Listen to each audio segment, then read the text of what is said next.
When I was a boy, Grandpa represented to me a pinnacle of manhood and toughness. In his brave and somewhat hardened outlook, his willingness to endure, and in his penetrative and often irreverent humour, one might find a manly and powerful personality worthy of envy and admiration. It may be said that even in his faults he was strong. Stubbornness could be counted among them, though I'll not list more, just suffice it to say effeminacy was not. But Grandpa taught me more than simple fortitude. I recall that when asked to help him build a cabin in his backyard, upon my demonstrating to him I was capable of lifting 4 or 5 bricks at a time, he was unimpressed, and rather counselled me on moderation than exertion.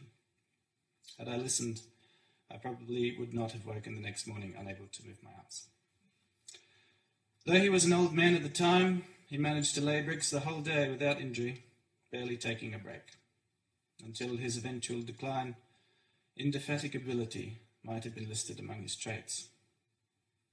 Though he was never ostentatious in his efforts, he was always capable of accomplishing tasks which others shirked.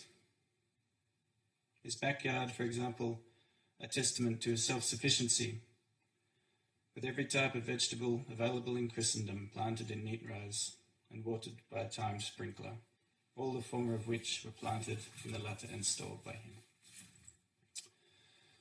Many of the ordinary vices of such men were foreign to him. I never knew a slothful, an arrogant, or an unruly dragon.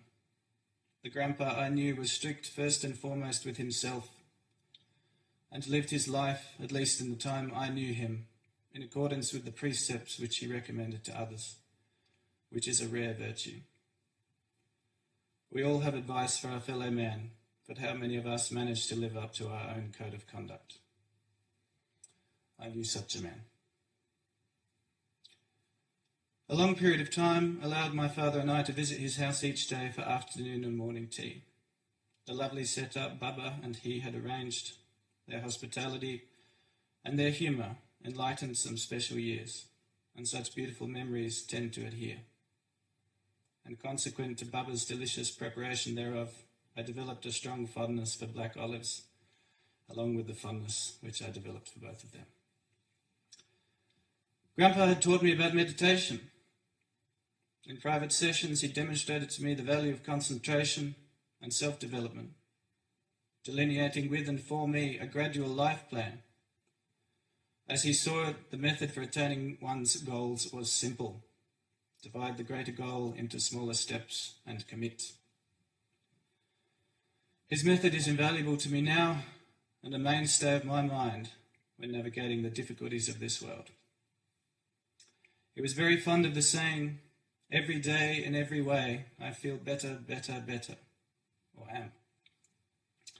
His positivity in the face of what was often a life of difficulty was inspiring and is in the extreme, and often made me ashamed for my pessimism, though I have had a very fortunate life. Grandpa, in his last conversation with me, gave me a touching compliment.